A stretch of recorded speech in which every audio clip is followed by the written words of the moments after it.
La Corée. Le pays du matin calme. Réputée pour ses avancées technologiques et sa gastronomie, la Corée du Sud est aussi un pays d'histoire. Et ses paysages sont parmi les plus exceptionnels d'Asie.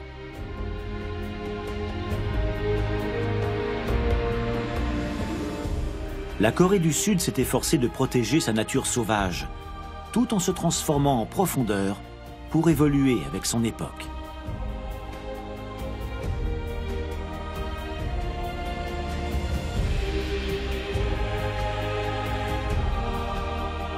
Dans ce pays composé à 70% de montagnes, les habitants ont appris à vivre en harmonie avec une nature riche de paysages spectaculaires et changeants au rythme des saisons.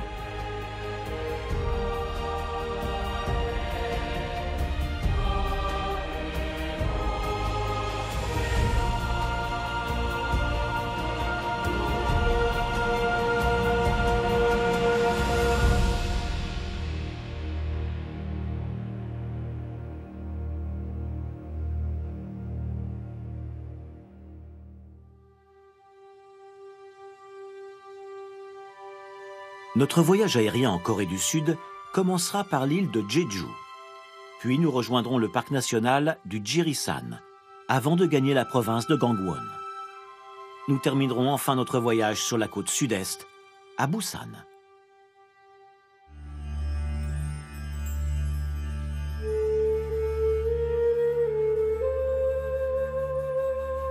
L'île de Jeju, ou Jeju-do, se situe à 85 km au sud de la péninsule coréenne. Édifiée sur un point chaud, elle possède un relief singulier. L'île est un immense parc géologique.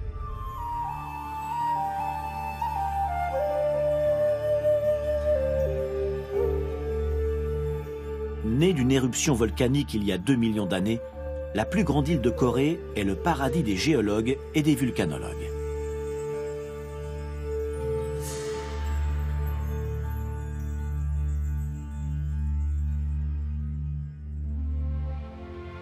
Au centre de l'île se dresse le Hallasan, un volcan bouclier actif.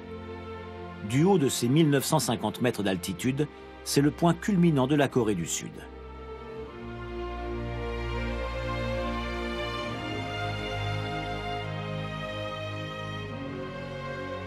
Depuis sa formation, l'île de Jeju a connu toute une succession d'éruptions volcaniques.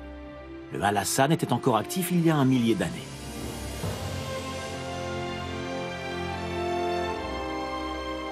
En raison de ses propriétés magnétiques, cette montagne est souvent considérée comme l'âme de l'île.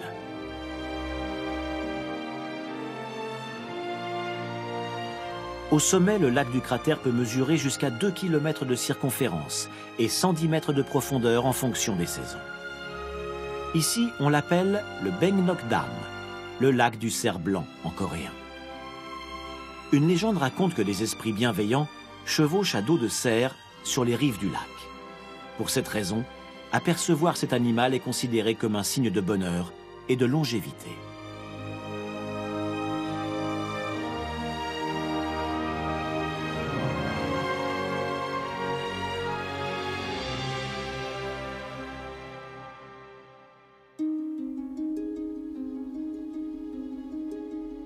Jeju-do recèle bien des surprises.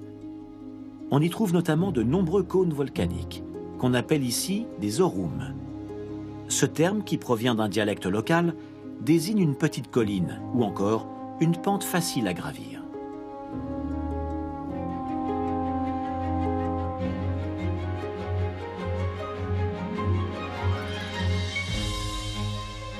Ces vestiges volcaniques existeraient depuis plus de 100 000 ans, quand ils crachaient encore des flammes et du magma.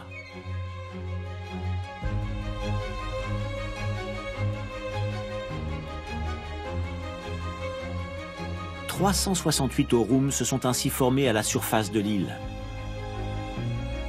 Mais ces dômes majestueux n'ont pas qu'une valeur esthétique.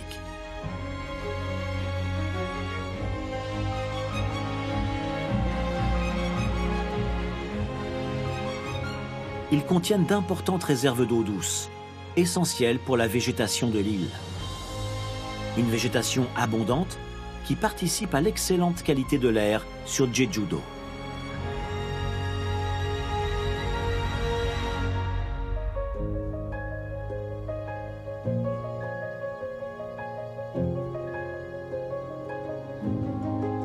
Nous survolons ici le Gomunnorum, le dôme de la montagne sacrée. Son centre abrite un cratère en forme de fer à cheval. À première vue, ce volcan est parfaitement identique aux autres. Mais son réseau de tunnels de lave est l'un des plus vastes au monde. Il est d'ailleurs classé au patrimoine mondial de l'UNESCO, comme l'ensemble de Jeju-do. Car cette île, reconnue pour sa valeur exceptionnelle, est l'une des plus spectaculaires de l'Asie de l'Est.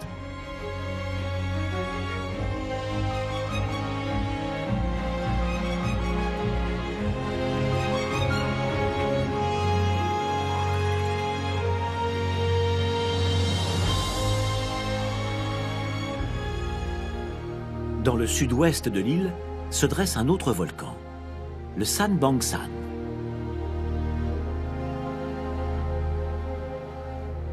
Il se serait formé il y a plus de 700 000 ans et culmine à 395 mètres au-dessus de la mer.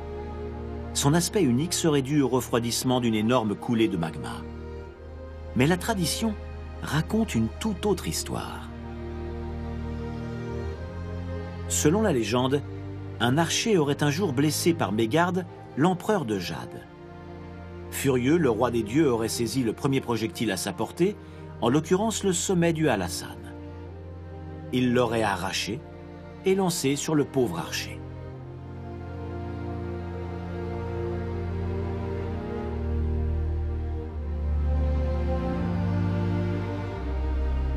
En s'écrasant, le pic aurait formé le Sanbangsan.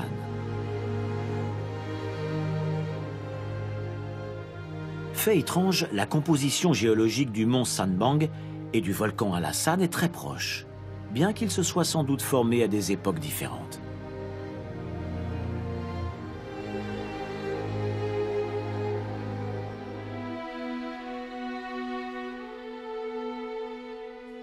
Dans le sud de Jeju-do s'étend un paysage maritime à couper le souffle.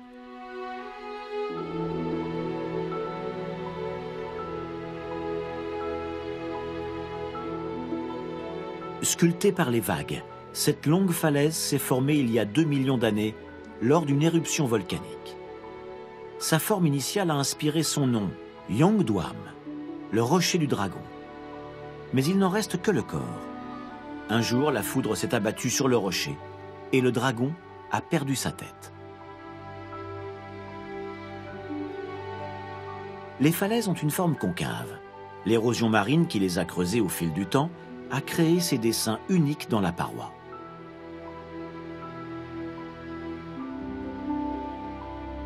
De la mer, le rocher du dragon et le mont Sanbang ressemblent à une grosse tortue.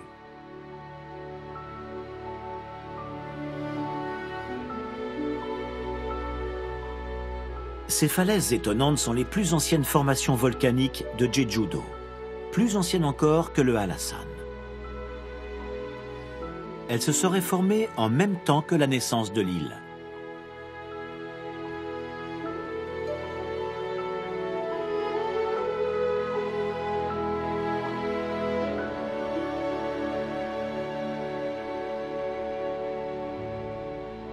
Sur la côte est de l'île se dresse un volcan endormi, l'un des plus étonnants au monde.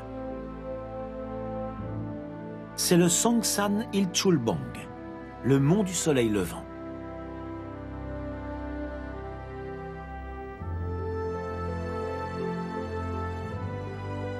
Comme son nom l'indique, c'est un site très prisé pour admirer le lever du soleil.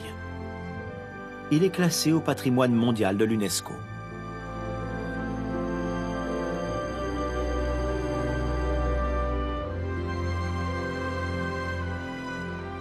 Cet énorme rocher s'est formé il y a 100 000 ans, lors d'une éruption volcanique, quand l'eau a rencontré le magma.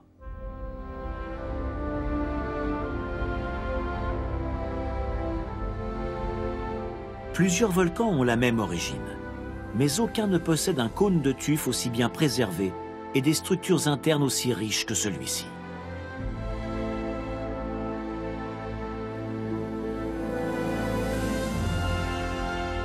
Son intérêt scientifique et sa beauté sauvage attirent plusieurs millions de visiteurs chaque année.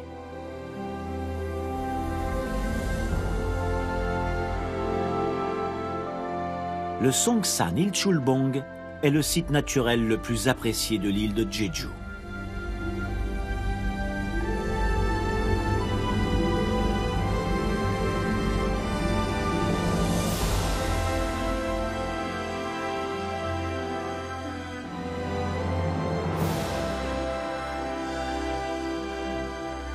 À 180 mètres au-dessus du niveau de la mer, son immense cratère est cerné par 99 pics rocheux. Au printemps, il est tapissé de fleurs de colza jaune vif, qui évoquent une gigantesque couronne de fleurs.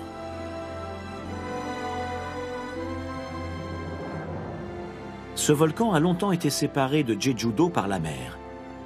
Mais à mesure que le sable et le gravier se sont accumulés, un passage naturel s'est formé entre les deux.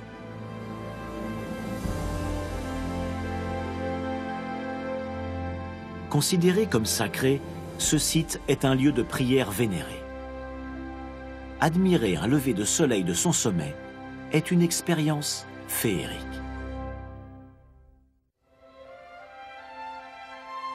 À quelques kilomètres de là, voici le rocher de Sobjikoji.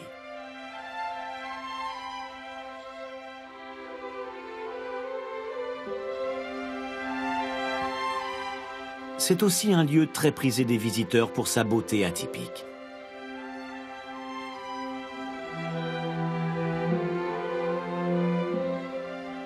Les réalisateurs l'apprécient tout autant. Plusieurs films à succès de la télévision sud-coréenne ont été tournés ici.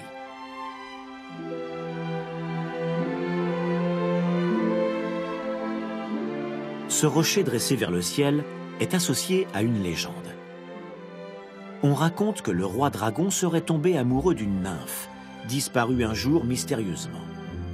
Ivre de chagrin, le roi se serait changé en un rocher solitaire. Il attendrait encore le retour de sa bien-aimée.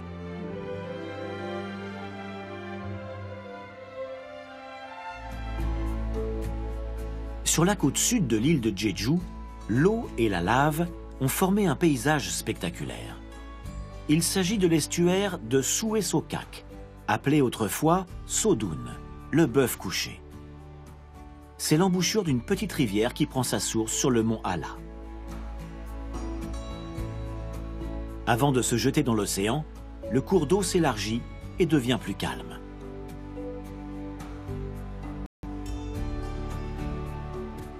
L'eau limpide, les bambous et les étranges formations de lave font de cet estuaire un site unique sur l'île.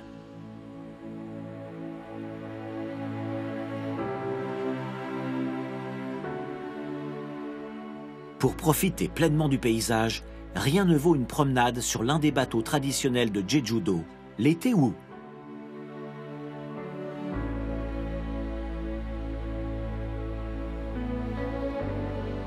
Sous leurs airs de simples radeaux, ils ont longtemps servi à transporter des marchandises tout autour de l'île.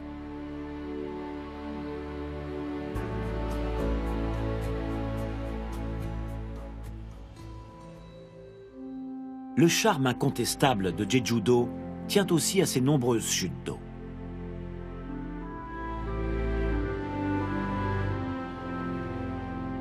Au-delà de ce pont en arc, orné de sculptures représentant des nymphes, voici les chutes de Chonjeon, les plus grandes de l'île. Selon la légende, 7 nymphes dédiées à l'être suprême seraient descendues du ciel pour s'y baigner. Elles auraient profité de l'occasion pour baptiser les chutes, dont le nom signifie « le ciel relié à la terre ». En réalité, ce ne sont pas des nymphes qui peuplent ces eaux, mais des anguilles marbrées. Elles sont surtout actives la nuit. Une végétation luxuriante et variée pousse autour des chutes d'eau, qui sont aussi entourées de formations rocheuses uniques.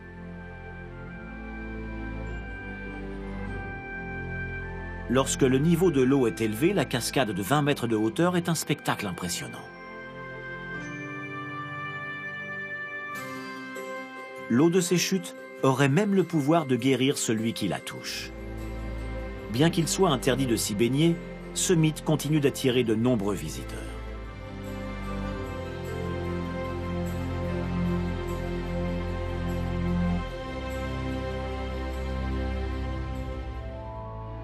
Sur la côte, non loin des chutes d'eau, se dressent de spectaculaires formations volcaniques.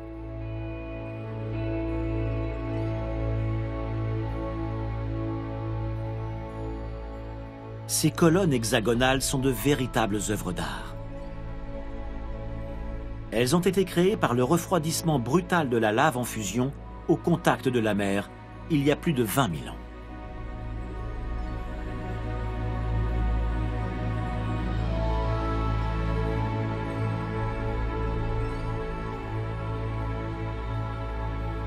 Chaque colonne se dresse à 30 ou 40 mètres de haut.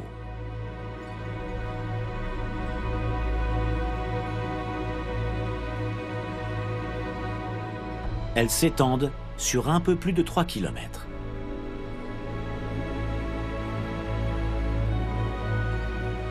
Cette partie de la côte recèle bien d'autres trésors géologiques. L'érosion marine a créé par endroits des escaliers naturels.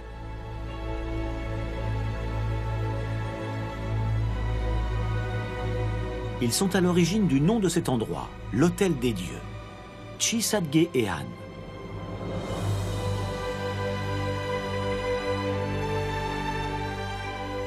Reconnue pour sa valeur géologique exceptionnelle et sa beauté, l'île est aujourd'hui protégée par le statut de géoparc mondial de l'UNESCO.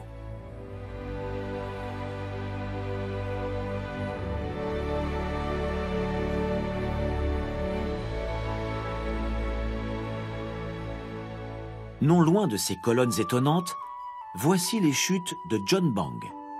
Ce sont les seules chutes d'eau en Asie à se jeter directement dans la mer.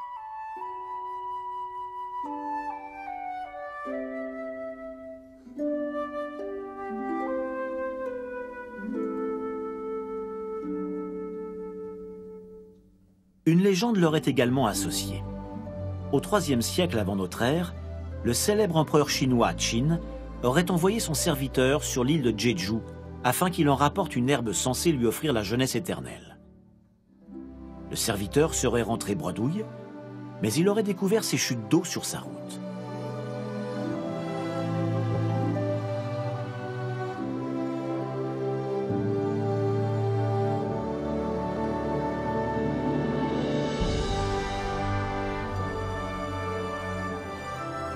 Jeju-do n'abrite pas seulement des formations volcaniques. Toute la moitié nord de l'île est tapissée d'arbres persistants. Ils forment une forêt unique, la forêt de Gojawal. Elle fait partie de l'écorégion des forêts sempervirantes de la Corée méridionale.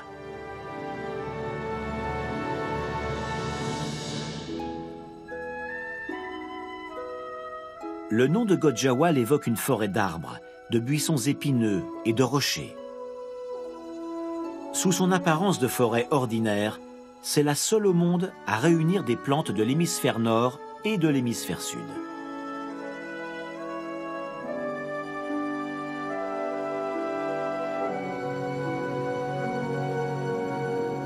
Avec sa variété végétale exceptionnelle et ses animaux rares, la forêt de Gojawal est le poumon vert de l'île.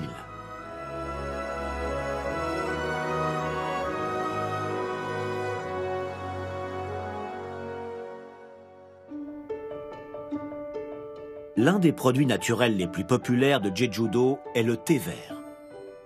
Plus de la moitié de la production sud-coréenne est cultivée ici. Le climat chaud, les pluies fréquentes et les sols riches en minéraux font de l'île le terrain idéal pour ce thé.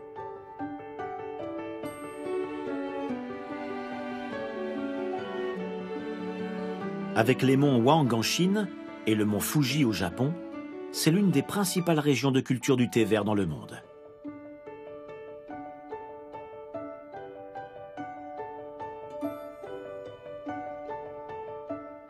Ces feuilles d'un vert clair sont réputées pour leur arôme. Leur saveur riche, caractéristique, est attribuée au vent doux qui souffle du mont Allah.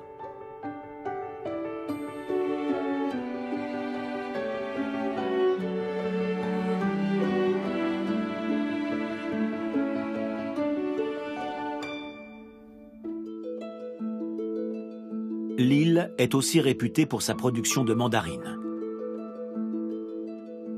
Pendant l'hiver, les pots sont séchés en grande quantité. Les habitants de Jeju-do apportent un soin tout particulier à la culture de cet agrume, car sa récolte a des conséquences importantes sur l'économie de l'île.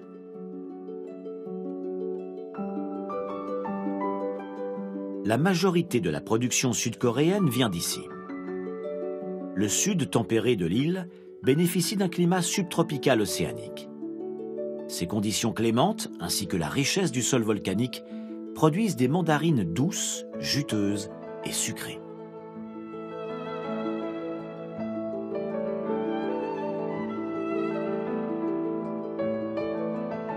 Comme elles sont sans pépins et faciles à peler, ces mandarines sont très appréciées en Corée du Sud, ainsi que dans tout le continent asiatique.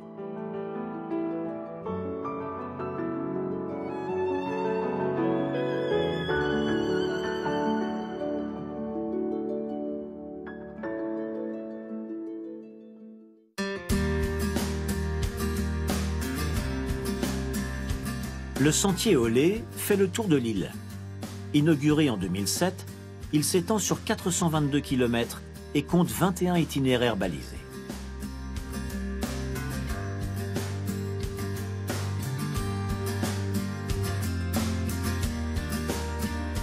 Prisé pour ses paysages splendides et ses pentes douces, le sentier au lait est l'un des préférés des randonneurs coréens et des touristes.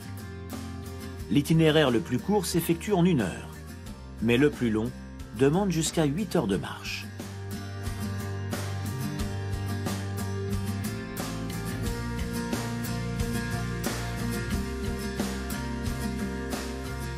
L'état d'esprit lié au sentier au lait est de fuir le tourbillon de la vie urbaine, de ralentir le pas et de ne faire qu'un avec la nature.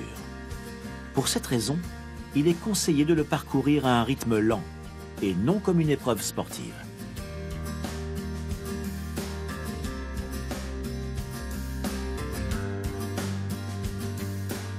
Son taux élevé de fréquentation est proportionnel à la popularité croissante de l'île de Jeju.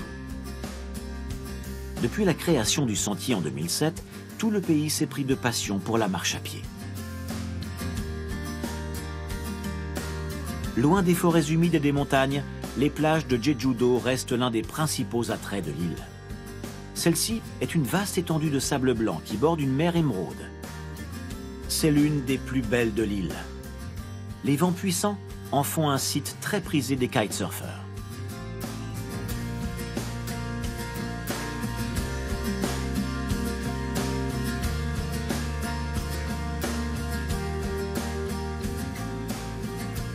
L'énergie éolienne est largement développée sur cette côte. Ces turbines dressées face à la mer font désormais partie du paysage et sont une source d'énergie durable pour l'île.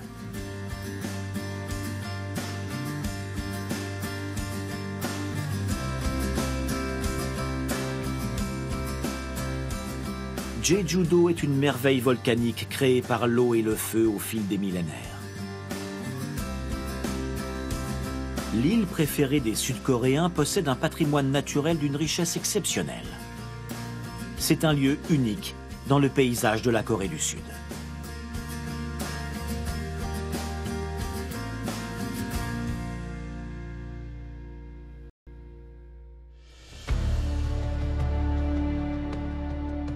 De retour sur la péninsule coréenne, voici l'une des montagnes les plus célèbres du pays, le Jirisan.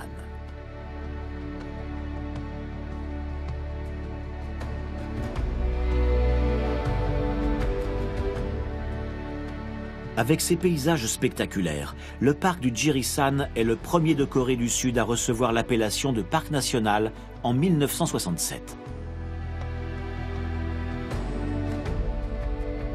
Il s'étend sur 3 provinces, et englobe 5 villes.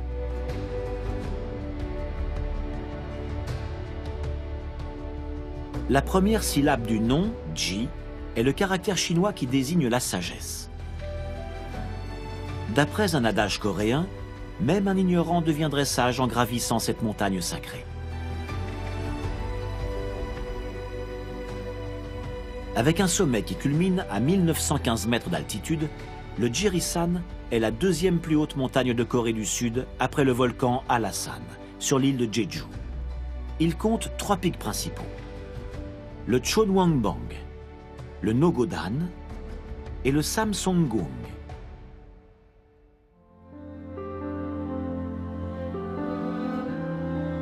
Le Chonwangbang, réputé pour son splendide lever de soleil, est très fréquenté en été et à l'automne.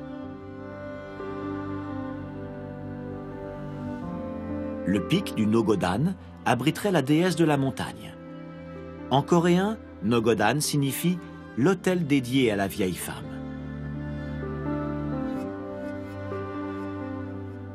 Ce pic a toujours été considéré comme un lieu sacré, et des rituels y ont lieu chaque année. Depuis la guerre de Corée qui s'est déroulée entre 1950 et 1953, de nombreux pèlerins s'y rendent pour faire des offrandes. Ils dédient leurs prières à la paix dans le monde et à l'unification de la péninsule.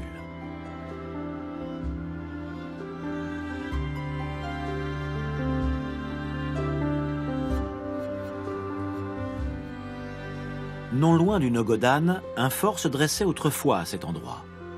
Avec sa forme de couronne posée sur la montagne, il aurait protégé la région pendant des siècles.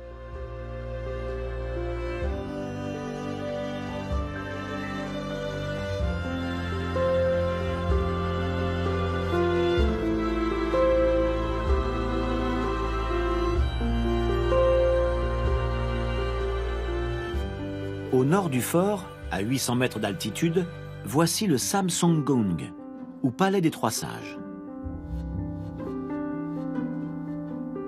Construit en 1983 par un moine taoïste, il rend hommage aux 3 fondateurs mythiques de la Corée. Ce sanctuaire est également consacré aux arts martiaux, à la méditation et à la préservation des traditions.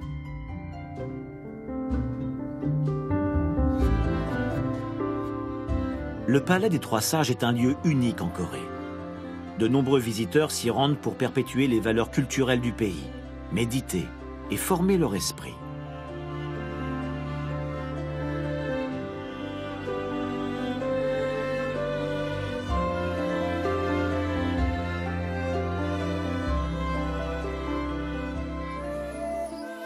Pendant des siècles, la culture bouddhiste a prospéré sur le Jirisan.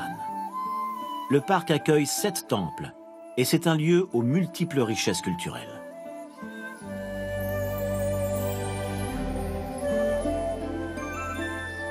À 1450 mètres au-dessus du niveau de la mer, le temple de Bobgyesa est le plus haut de Corée du Sud.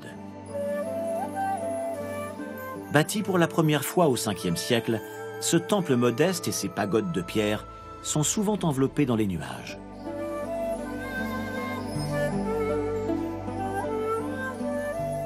Voici le temple de Hwaumsa. Fondé en 544 par le moine bouddhiste Yonggi, c'est le temple le plus célèbre du parc du Jirisan. Il est réputé notamment pour son pavillon grandiose. Devant l'entrée du pavillon se dresse la plus grande lanterne en pierre de Corée. Elle mesure plus de 6 mètres de haut. Le pavillon et la lanterne sont tous deux des trésors nationaux, reconnus pour leur valeur architecturale. Comme d'autres temples de Corée du Sud, celui de Hwaumsa offre aux visiteurs la possibilité d'y séjourner pour y faire l'expérience de la pratique bouddhiste.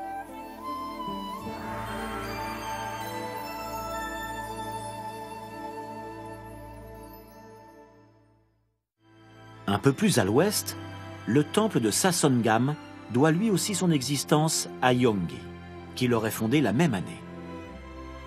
Il est une parfaite illustration de l'architecture traditionnelle coréenne, conçue pour se fondre harmonieusement dans le paysage.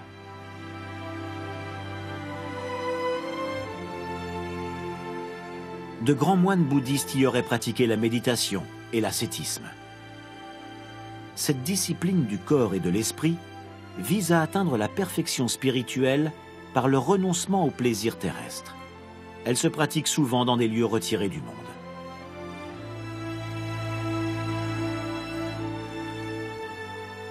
Depuis le temple, la vue sur les montagnes, le fleuve et les nuages est à couper le souffle.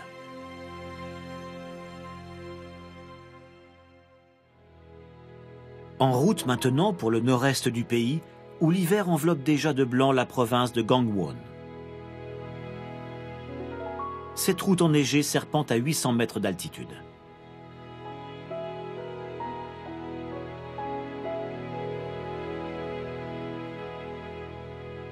Voici le col du Daegwallyeong, dans le district de Pyeongchang.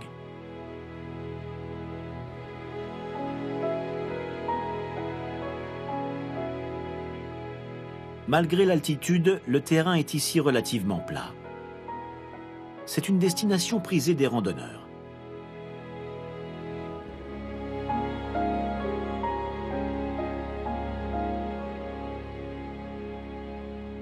L'hiver, le vent souffle parfois si fort qu'il est impossible de tenir debout. Cela en fait un site idéal pour installer des éoliennes et exploiter une source d'énergie renouvelable abondante en Corée.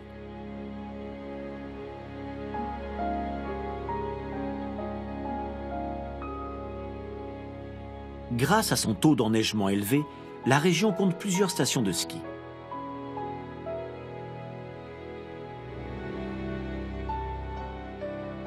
En 2018, elle attirera l'attention du monde entier pendant quelques semaines, lorsque les plus grands sportifs d'une centaine de pays se disputeront un nouveau titre olympique.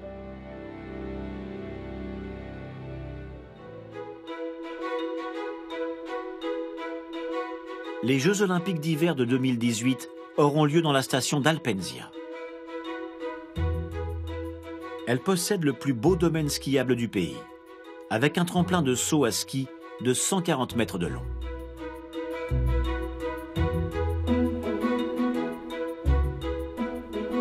Ce seront les 3e Jeux olympiques d'hiver organisés en Asie, après le Japon en 1972 et en 1998. Toutes les épreuves se tiendront autour du stade olympique à une trentaine de minutes de distance.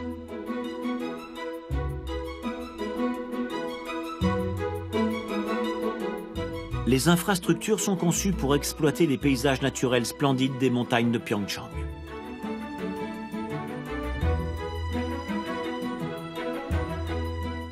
Les amateurs de ski de fond, notamment du biathlon et du cross-country, viennent de toute la Corée du Sud pour s'entraîner ici.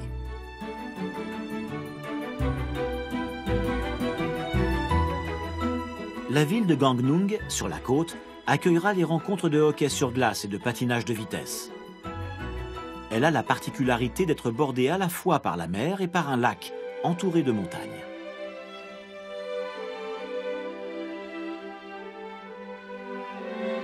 À l'est de Gangneung, le pavillon Gyeongpode domine le lac. Il est doté d'un toit très sophistiqué dit toit paljak, une forme traditionnelle dans l'architecture coréenne. Le pavillon, soutenu par 28 colonnes, est célèbre pour sa vue de la Lune, le 15e jour du premier mois lunaire. Il aurait été construit pour accueillir des invités prestigieux en visite dans la région. De nombreuses cérémonies importantes y sont organisées. Les poètes et écrivains accueillis ici se sont émerveillés devant le lac, renommé pour ses eaux limpides.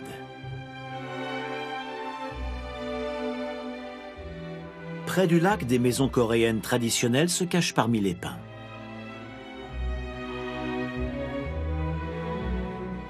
Cette maison était celle d'une grande poétesse coréenne, nommée Onan Sol-on. Elle est née au XVIe siècle sous la dynastie Joseon. Enfant prodige reconnue pour ses dons d'écrivain, elle n'a pourtant accédé à la notoriété qu'à titre posthume.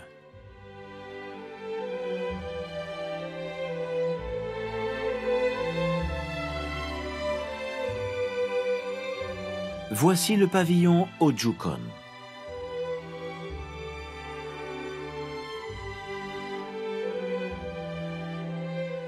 Il appartenait à la personnalité féminine la plus vénérée de Corée, la poétesse et calligraphe Chin Saim-dang.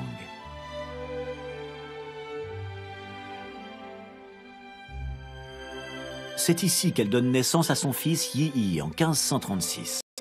Il deviendra l'un des grands érudits confucéens du pays. Leurs portraits ornent aujourd'hui les billets de banque et cette maison reste un précieux héritage de l'identité culturelle coréenne.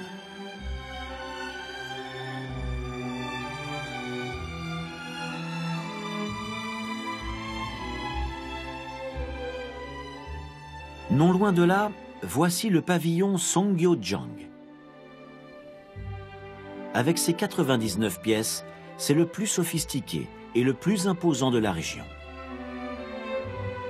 Construit au XVIIIe siècle, c'était la résidence d'une famille noble, dont les descendants occuperaient encore quelques bâtiments aujourd'hui. L'ensemble conserve son organisation d'origine depuis plus de 300 ans. Le petit pavillon érigé au bord de l'étang à l'entrée est une autre illustration de l'architecture coréenne classique.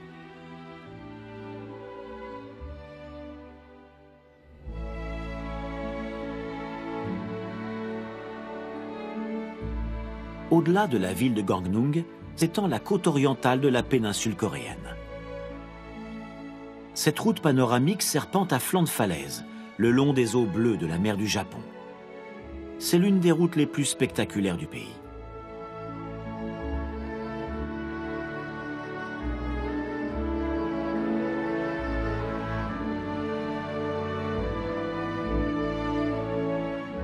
Un peu plus loin, le temple de Naksansa se dresse face à la mer. Il a été fondé en 671 par un moine bouddhiste nommé Wisang. Ceux qui viennent prier ici verraient tous leurs vœux exaucés.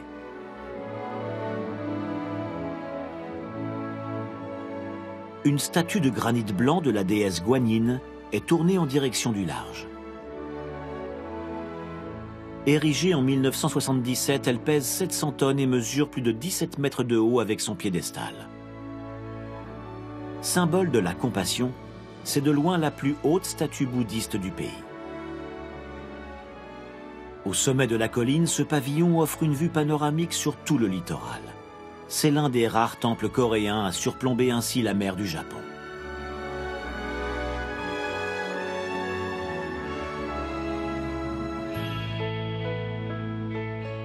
La Corée du Sud entretient depuis toujours une relation intime avec l'océan.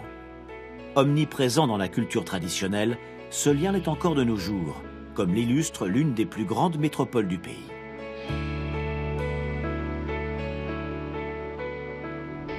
Voici Busan, une importante ville portuaire qui allie harmonieusement histoire et modernité. Située sur la côte sud-est du pays, Busan a été le premier port de commerce coréen à s'ouvrir sur le monde. Pendant la guerre, il a abrité de nombreux réfugiés. Depuis, il s'est métamorphosé pour devenir le cœur de la culture maritime de la péninsule. Au centre de la ville se dresse son édifice le plus emblématique, la tour de Busan. Construite en 1973, elle dispose d'une plateforme d'observation située à 120 mètres de hauteur. Elle offre une vue panoramique à 360 degrés sur toute la ville. En 2012, une puissante lanterne a été installée au sommet de la tour. C'est aujourd'hui le phare le plus haut du pays. Son signal lumineux guide les bateaux qui rentrent au port.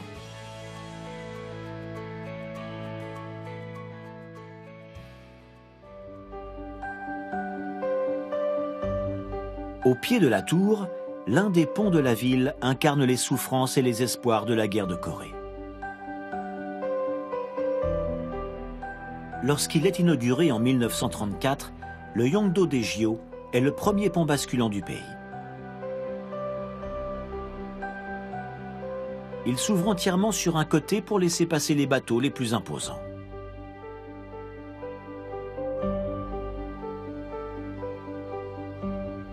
Après la guerre de Corée, les réfugiés de Busan, séparés de leurs familles par le conflit, empruntent ce pont dans l'espoir de retrouver leurs proches. Aujourd'hui, il attire de nombreux visiteurs en raison de son importance historique.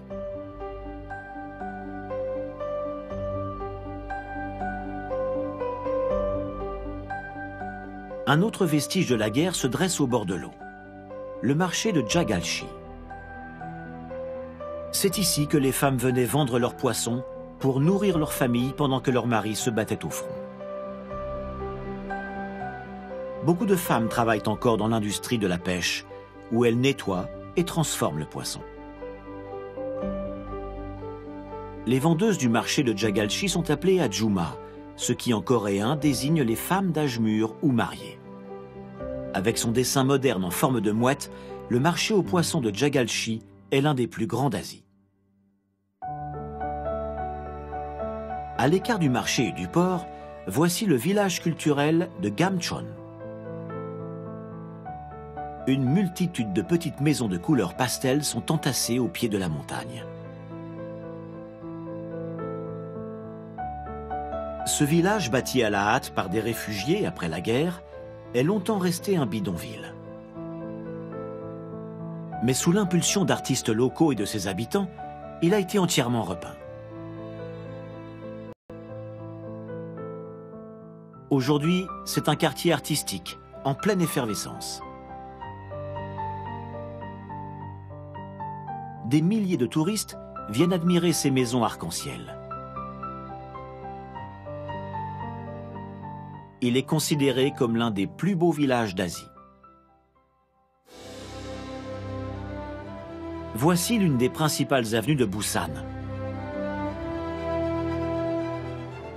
Elle se situe dans le quartier très animé de Somyeon, symbole de la réussite économique de la ville.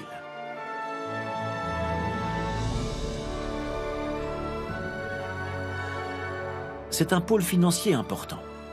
Certaines des entreprises les plus influentes de Corée du Sud ont vu le jour ici.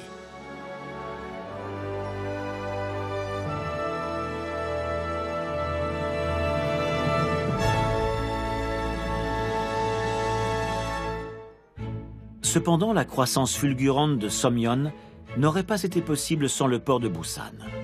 Il est le moteur de l'activité économique. Premier port international du pays depuis 1876, c'est aussi le plus grand. Il couvre à lui seul 40% de toutes les exportations, 80% du transport maritime par conteneur et 40% de la pêche.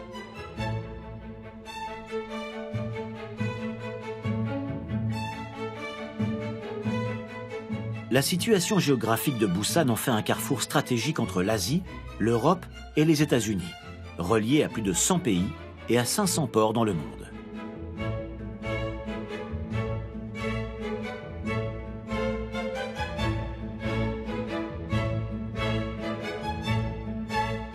Le terminal international pour le transport de passagers jouxte le port de marchandises.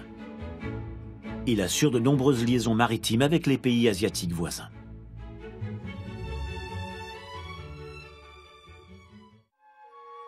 Non loin du port, l'observatoire du parc naturel de Taejongdae domine l'océan. Il tient son nom d'un roi du 7e siècle, qui aimait venir s'entraîner à l'arc sur ce rocher.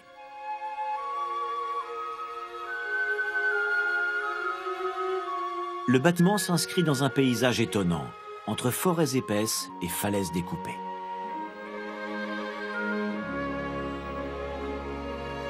Le phare de Yongdo est le plus ancien de Busan.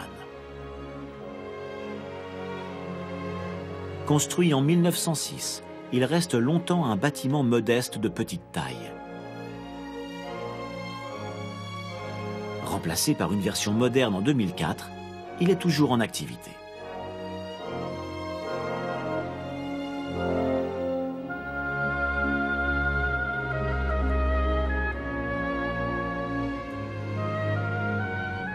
Au large de la côte sud de Busan, voici l'archipel des îles Oryuk.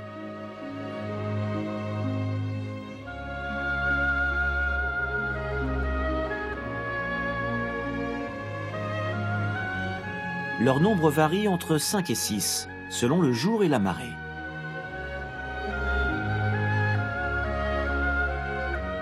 Aucune n'est habitée, à l'exception de l'île où se dresse le phare.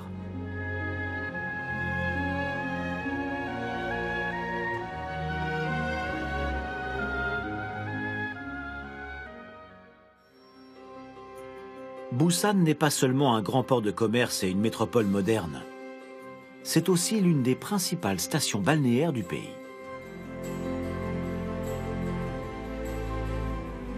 La plage la plus célèbre est sans aucun doute celle de Haeundae, au nord-est des îles Oryuk. Prisée pour son sable doré et ses eaux peu profondes, elle s'étire sur 1,5 km.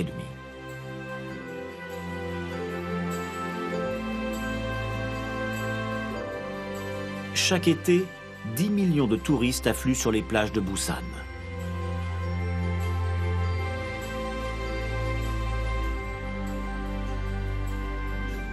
Au bout de la plage de Haeundae se dresse un bâtiment singulier.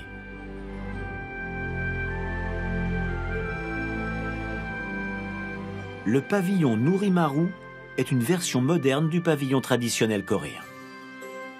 En 2005, il a accueilli des chefs d'État du monde entier à l'occasion du sommet de l'APEC, la coopération économique pour l'Asie-Pacifique. Il est toujours utilisé pour de nombreux événements internationaux.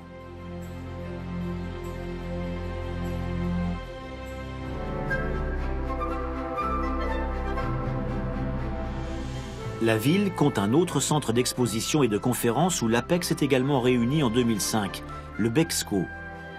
Inauguré en 2001 et agrandi en 2012, il est en passe de devenir le centre des congrès le plus performant d'Asie du Nord. C'est ici que s'est tenu le tirage au sort préliminaire de la Coupe du monde de football en 2002 et le Forum mondial de l'OCDE en 2009.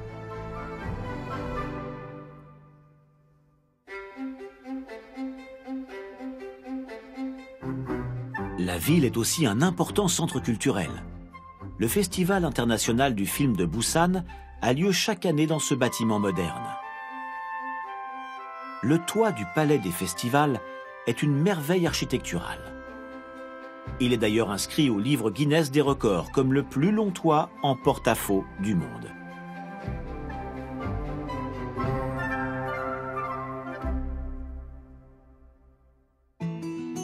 À Busan, l'architecture contemporaine occupe une place de choix.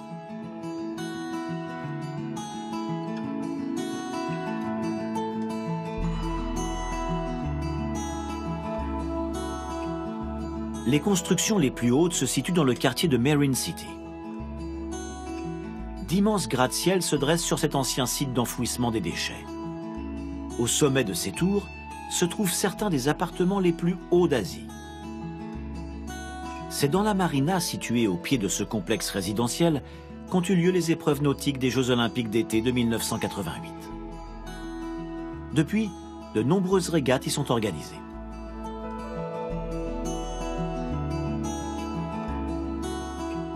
Au-delà de la marina, le Gwangan-daejeon est un immense pont suspendu de 7 km de long. L'image de Busan est souvent associée à cette structure d'une longueur exceptionnelle.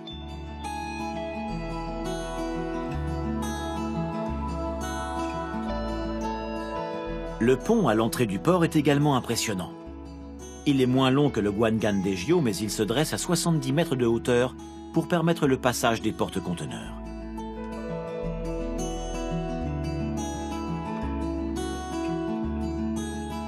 Mais c'est à la nuit tombée que Busan se dévoile, lorsque la ville et ses ponts s'illuminent.